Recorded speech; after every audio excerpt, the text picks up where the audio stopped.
Lucifer Morningstar. Who is Lucifer? And how did he become the devil? Lucifer is Latin meaning light bringer, and can also be translated into meaning morning star, yet there is controversy over whom Lucifer symbolises.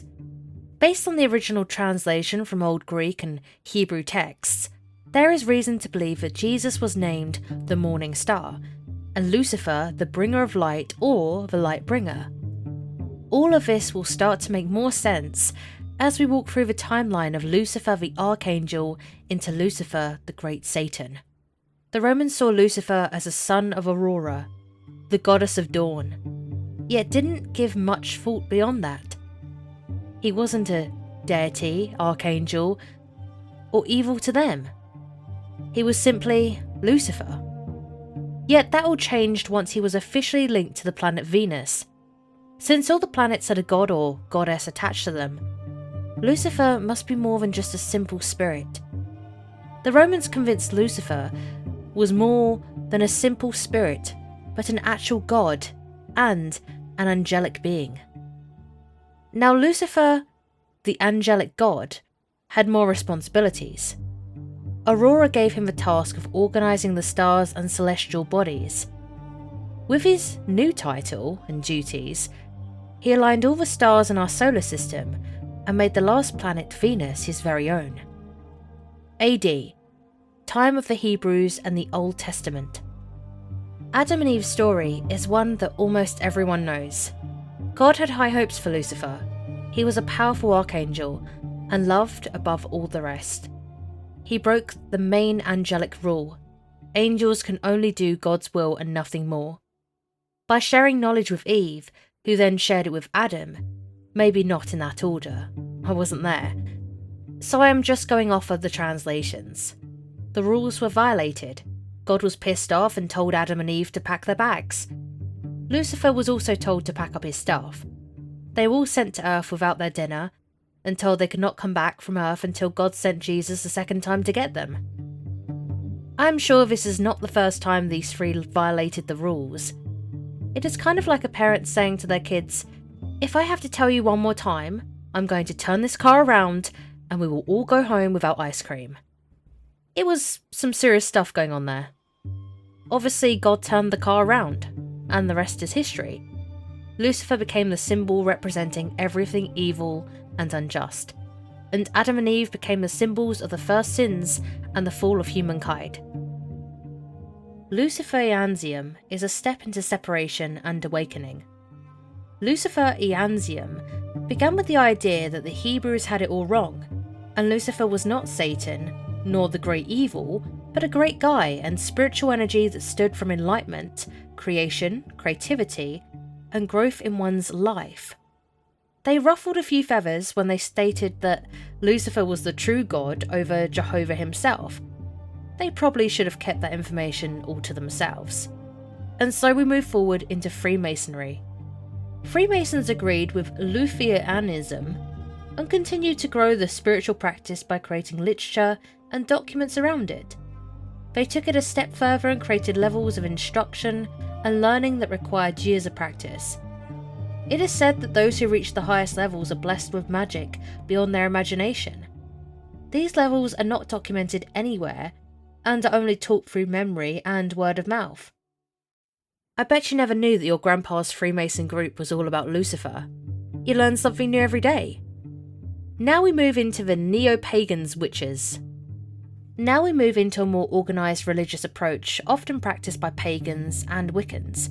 With all the knowledge of the past and now the more recent present, Lucifer became the brother of the goddess Diana. Diana is the goddess, and she is all about the darkness. She had one fault, and that was her addiction to the light. Lucifer was pure light, and beautiful Diana loved him with all her heart, but wanted to devour his light. She shook so hard with excitement of devouring his light that she split into two. A small part of her became the dawn, and the rest remained the darkness. Lucifer, not wanting to be devoured, took off and ran. Diana followed him. Together they bring the dawn, daylight and night with them throughout the heavens. If you look up in the sky and see a few shooting stars following each other, you may have just seen Lucifer and Diana in their eternal chase throughout the heavens. Present day. For many Wiccans, Lucifer's masculine energy has no place in their beliefs. You may see him recognised in some Wiccan groups, yet in others removed. Nothing wrong with that. Many modern-day religions do not recognise Lucifer at all. For witches, Lucifer is considered an archangel and attracts other angels to him. He shines bright and comes to you with straightforward answers to your questions. He is not an energy that you seek protection from or conduct shadow work. He is an energy that brings enlightenment to your growth and creativity in life. So why do the Catholic Church and other Christian religions call him the Great Deceiver, Master of Lies, the Great Evil, the Trickster, etc.? Lucifer is an energy that does not judge and does not protect. He shines bright, and when he shines bright, so do the witches who work with his energy. Bright light attracts much attention from everything, both beautiful and evil. When that happens, it is up to the one who calls upon him to protect themselves and ensure they're talking to Lucifer and not something pretending to be Lucifer. It is a common mistake that a lot of unskilled witches can make. It does lead to results that are dangerous to a person's spirit and physical health. It is not an energy to take lightly. It requires more than reading a book to master the ability to work with this energy. With that said, you can see why the Catholic Church and other Christian religions know this energy is evil. When they are called in to help, it is when spiritual work has gone wrong. Generally, this is the only result they experience. They never share in the spiritual work concerning Lucifer, where things go in a very positive direction. We are not encouraging or condoning working with Lucifer. It is up to the individual to have that calling, master the skills, and have a need to bring his energy into their lives. No matter the energy you work with, always check in to make sure you're moving down the right path and moving towards your higher good. Now, let's get a little more input from our resident witches. Lucifer Morningstar. Ooh. So we've, throughout the series, have spoken about 3 dark goddesses. So this is going to be a fun 4th episode where we're talking about another quote-unquote dark energy. Yes. But this time an archangel. Oh, yeah. As opposed to a goddess. And at that, an archangel, even though the angels aren't necessarily gendered, Lucifer definitely shows up in a masculine energy. So we'll just use the pronoun he. Okay. Yes, and there's so much history and a good amount of drama around Lucifer. Even if you've never heard of the other dark goddesses, we've all heard of Lucifer in some sense. And I know there was that that show for a while that depicted him in human form. And what's really interesting is it really highlights that even though through a lot of human history, a lot of the feminine has been stigmatized, there's also very powerful aspects of the masculine that have been twisted and stigmatized that are very misunderstood. And that energy is not, it's not necessarily bad energy like with anything else. It's just knowing who you're working with and having respect for that energy and being prepared for it. Kind of like what you were saying earlier about the other goddesses, about knowing where you are in your practice. And Lucifer is, again, he's an aspect of empowerment, and he's also going to be a mirror to where we common theme, yeah, a mirror to where we are falling short within ourselves. I think a lot of people look at these energies and see them as controlling and manipulating. Right. When in fact, again, that's a way to give away your power. In fact, they're here to work with us. Right. Yeah. They're here to work with us, and it's, another term for Lucifer is, light bringer. We've heard the term morning star. And so it's an energy of illumination, an energy of knowledge bringing.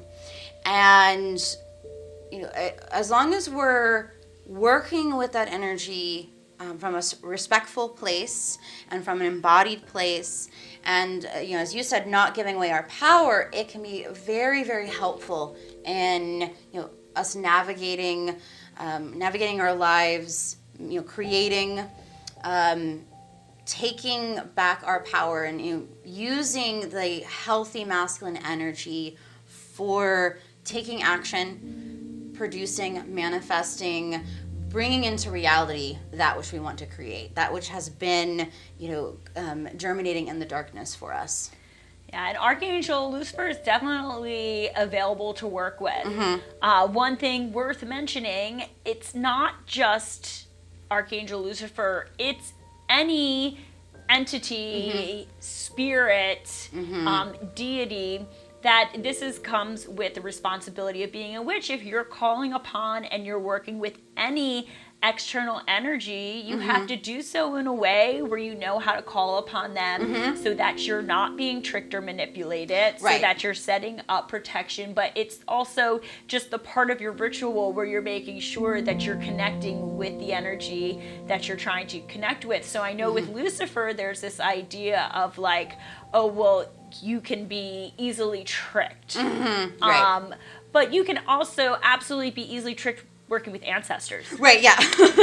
Yeah, because the reality is it's something that we need to know as witches, is when we're working with external energies, there are nefarious energies out there that do want to leak through and that are going to take advantage if you're not working in a ritualistic way that you are accurately calling upon the entity, protecting yourself, and making sure that you're keeping that high vibration, because Lucifer is an angel. Yes. And is high vibrational at extremely. that, and a high level angel. And I know through religion and Hollywood and all of that, that Lucifer is made to be a demon. And it needs to be clarified that demonic beings absolutely exist.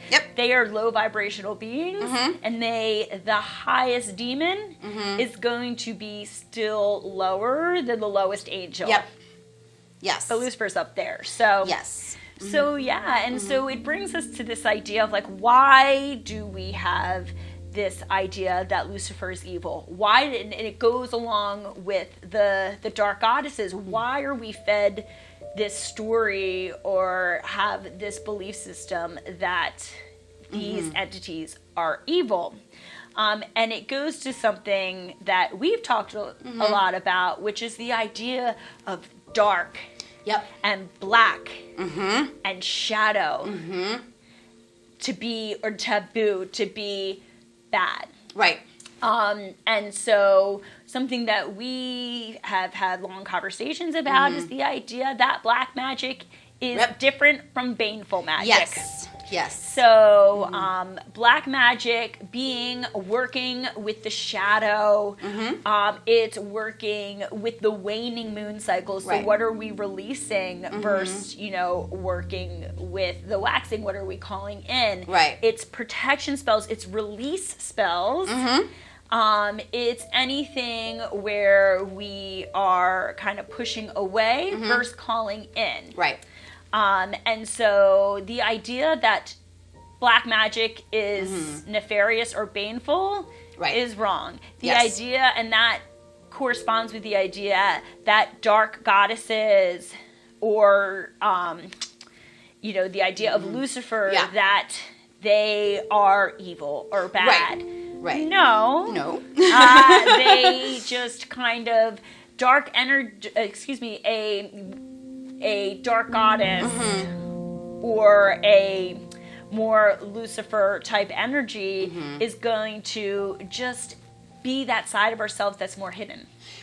And what I think is so interesting is when you look at the dark goddesses, when you look at Lucifer, when you look at the concept of black magic even, that is about setting boundaries, that is about protection, that is about deciding for ourselves, I'm releasing this. This is no longer aligning with my highest good, or I'm choosing to protect myself. And I think the reason why it's gotten this reputation as negative is when you look at the histories, all of them have some sort of knowledge bringing. And the more knowledgeable we become, it's like the less we are dependent on other people, other communities, entities telling us what to do.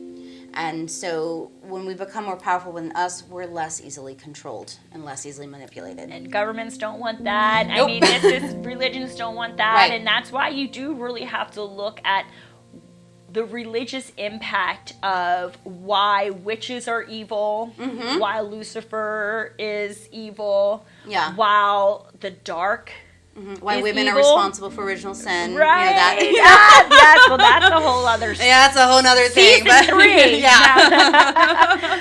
But truly, you know, it's the diving into the shadows, the hidden, the mysteries, the idea of death, our sexual energy, the all of this, the destruction, the magic, all of this, which we've been talking about throughout this season, is personal power. It is. And It we've been shamed of it, and more so even taught to fear it. Yes. Because we can't be controlled when we tap into that power. How, if we don't fear death, how's religion going to control us? Right. You better be good. Right. You know what I mean? Right. And, along that vein, what we were talking about, too, with personal responsibility, there's a lot of social issues where responsibility is taken away from all of us, regardless of gender. And these entities, when we are forced to take responsibility for ourselves, we're held accountable. And there's a lot of things like, regarding Lucifer, there's a big conversation going on about masculinity in our society. And as you said earlier, we absolutely need both energies. We contain both energies. They're in this amazing fluid spectrum. And, with what we've realized is anyone can work with these entities. And that also this helps empower the masculine in a healthy way as well. Right. Because they've also, dealt with external messaging of give up your responsibility, give up your accountability. And that not only harms other populations, that harms them as well. And, Lucifer, his energy is about, being enlightened with that knowledge of you have this power, you have this strength, you have these gifts all within you, and you also must take responsibility for how you interact with the world and how you're treating others. The energy of Lucifer, it reminds me a lot of the energy of Hecate. It's very straightforward. Yes. And it's very much this understanding of, Lucifer can bring knowledge and can bring enlightenment, and we get to decide what we do with that. And it's not just the job of the feminine to question systems. Yes. And to challenge conventional thought and wisdom. Yes. And I feel that Lucifer energy is definitely connected to the idea of the challenging of traditional, dogmatic, and antiquated systems. Yes. And we're recognizing that we're all responsible for, constructing something new, allowing the necessary deconstruction to take place, and then allowing something new to occur. And I think a lot of the stigma around Lucifer is, in the history is like, he destroyed the Garden of Eden. Well, when you look at that story, just as an example, it was kind of a static thing. It was like, it's just there, it's contained, there's animals, there's not death, there's not growth, it's just there. And really, that's not the world that we occupy. It's cyclical, and we need to have those cycles of enlightenment, of action, of release, of rest, of death, of rebirth, and it's an absolutely valuable energy. like we talked about with Lilith, the challenging of obedience, you Yes. know, because Lilith was also very much stigmatized as She wouldn't comply. She wouldn't comply. Yeah. And then after that, she was eating children. Right. And quite a nefarious Right. Archetype in Yes. terms of religion. And so you kind of see that go against us, question our authority, and see what happens. Yeah. And then we have these characters, these archetypes who we see were, because they challenged the system, were treated as outcasts Yeah. and were vilified, when in reality, as we get the true story, they weren't like that at all. Right. You know, Lilith was absolutely not eating children. No, And- she was having her children killed. That was part of her punishment for leaving. Right, You know? and then, you know, Lucifer was not a demon. Exactly, you know? yeah, he's an archangel, so. These were just energies that challenged Yes. a dogmatic system. Right, and they weren't being challenging just to be contrary. It wasn't Right. like they were rioting just to cause anarchy. They fundamentally were like, this is not in alignment with who I am. You know, again, going back to Lilith, I said this earlier, like it wasn't like she's just like, okay, well, I'm just going to go mess with Adam to be a jerk. Right. She wanted to be in union with him. These goddesses and Lucifer, they're not just being rebellious for the sake of being rebellious. It is That's worth mentioning. yeah. And they were wanting to channel this. They realized that the situation that they were in was not in alignment with who they authentically were. And they did want to find a way. Okay, how can we align? And others were saying, no, be quiet. You know, turn that down, diminish yourself, get back in your place. And they, you know, realized, okay, this isn't working. I'm going to make the choice to leave and create my own world. Right. You know, Lilith didn't harm Adam. Nope. Lucifer didn't, you know, harm Adam and Eve. It was just meant to be a realization of you have the power to change, you know, change the situation by making decisions for yourself without diminishing other people's power. Right. So these themes we've talked about throughout this series, which is living authentically, Yep. living out of intuition, listening Yes. to your intuition, accessing your full power, not allowing anyone to take that power from you, but also the idea with great power comes great responsibility, and Yes. wielding it in such a manner. Yeah, big themes. Absolutely. And the idea that a lot of our power has been shamed, Yes. or we've been taught to fear it, Yes. because with the connection to that power, we can't be controlled. Right. You know, we can't be, whether that comes from, you know, religious control, whether it comes from governments and taxes, whether it comes from like family structures. I mean, there's so many different ecosystems Yes.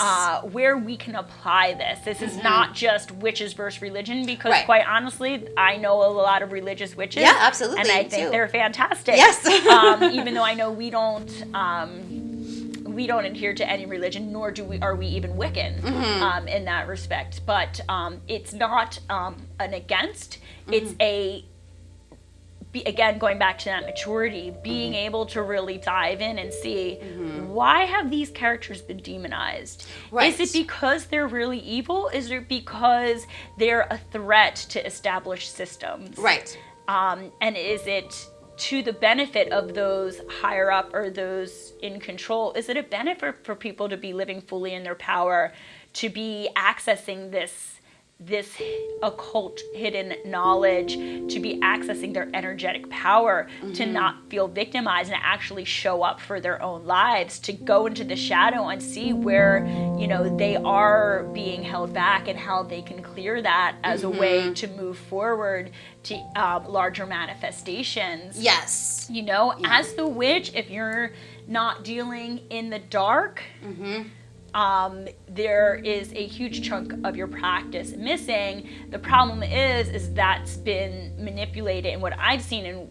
witch communities is saying if you're not dealing in the baneful. Right. So we should define. Yes. We defined what dark and black magic is, which is the shadow work. It's the release. It's the protection. It's the setting of boundaries. That's all. Those are the type of black magic spells, you know, right. when you're working with those energies. Anything that you would do spell work during the waning moon. Right. Well, baneful magic is intentional magic done to right. harm others. Yeah. Those are not synonymous. Right. And I know we don't engage in baneful magic because we energetically Revive understand. is too high. Yeah, it's too high. Well, when you understand how energy Yes. really works, we talked about it before. The highest demon is lower than the lowest angel. Exactly. So it's going to be a lot easier to do magic that is working, you know, with these higher vibrational entities versus lower vibrational, which would right. fall under baneful magic in terms of, you know, hexing, in terms of willfully harming others. Right. That's something that should be understood are two different things. Yes. Yes. And that also links back to these entities, you know, reminding us of our power. You know, when you start working with them, and when you and I both know that being a witch doesn't mean that it's positive vibes only. Like, right. We still have challenges. We still have, you know, we still are human. We have challenges. We have bad days. We have all the things. You get angry. Yeah, we get angry. We get frustrated.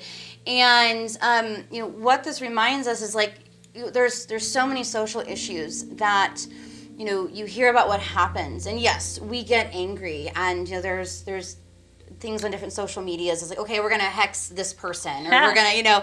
And, you know, okay, that is one choice you can make with your knowledge and your anger. The other, you know, and what I see is, you know, us banding together and helping each other.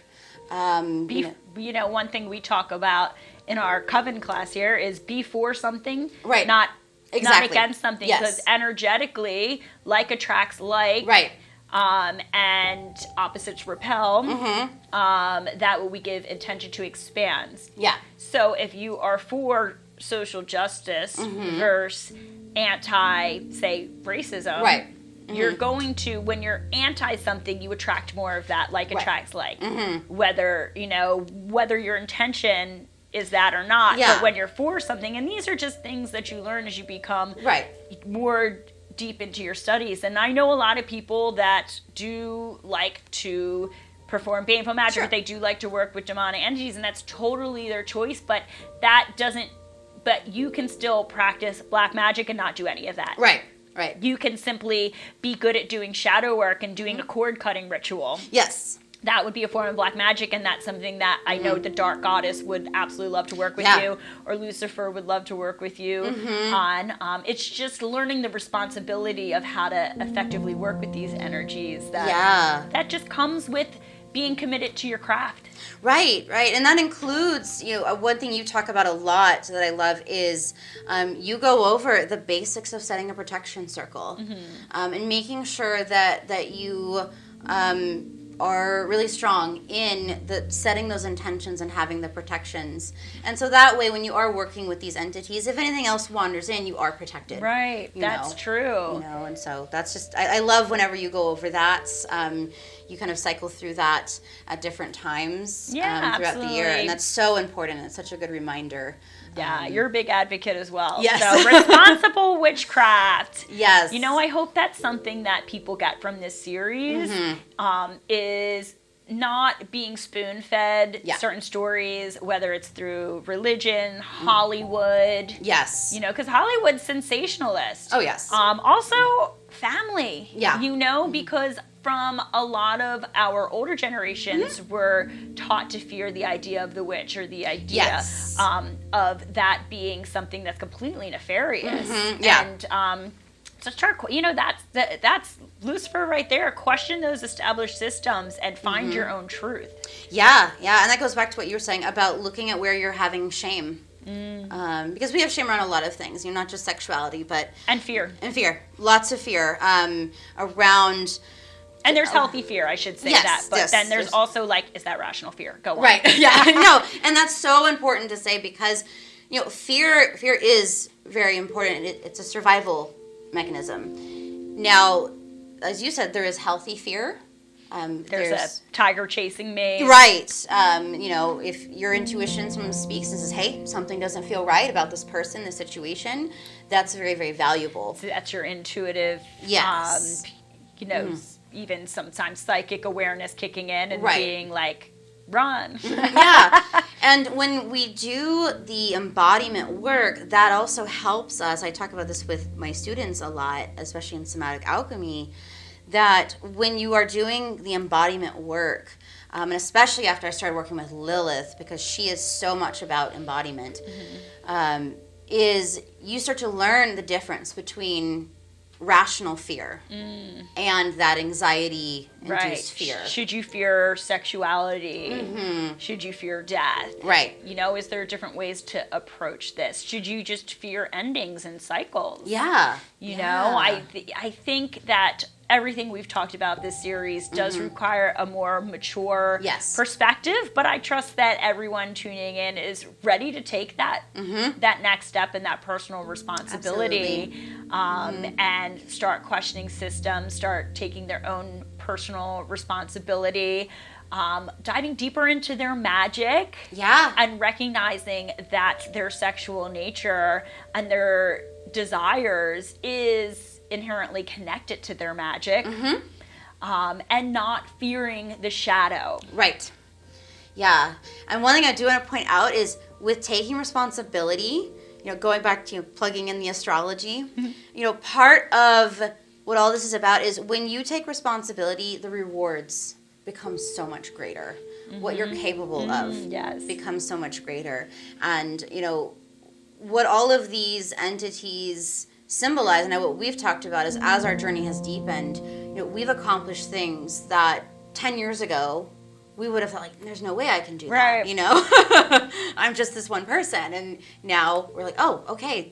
You really realize that the possibilities are limitless. In embracing the dark energy, the shadows. Yes, I feel like that is a perfect way to kind of wrap this up, acknowledging the power of the witch, the power of the dark, and the power of our own personal potential that we tap into when we embrace these energies rather than fearing them or feeling shame around them.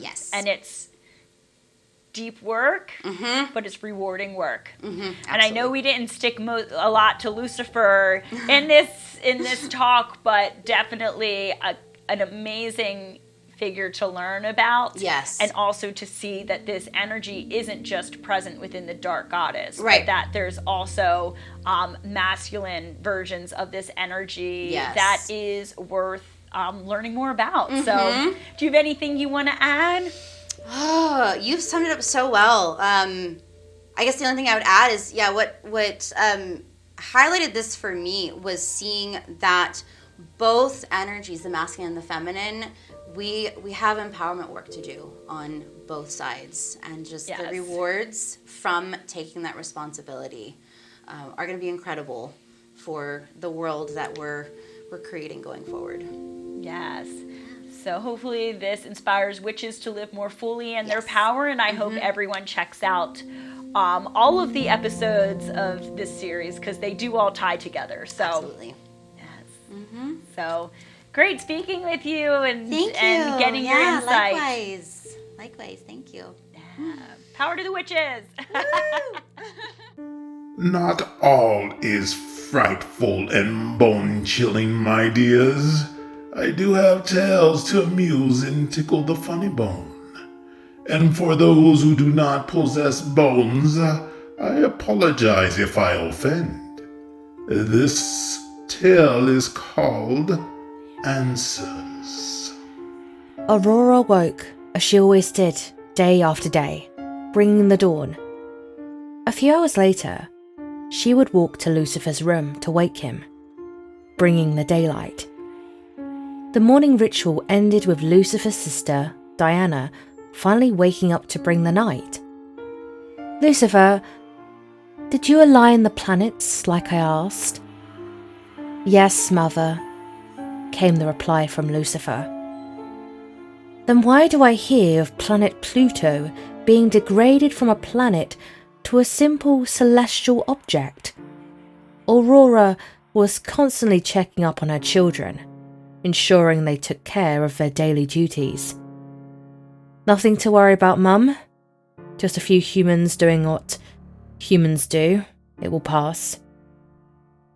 Lucifer had a few jobs to do for the family. One was to be the light bringer of daylight, and the other was to make sure the planets stayed aligned. It was not an easy task. You had Mercury always trying to race the other planets around the sun.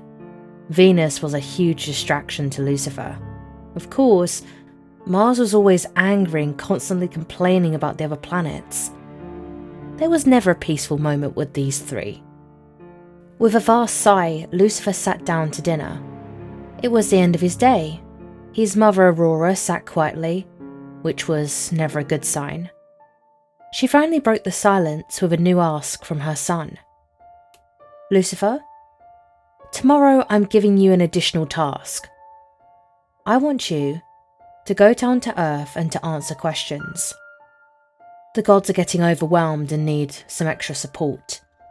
You are to travel daily to Earth, interact with humans, and answer their questions honestly, sincerely, and without bias." "But Mum, everyone hates me there.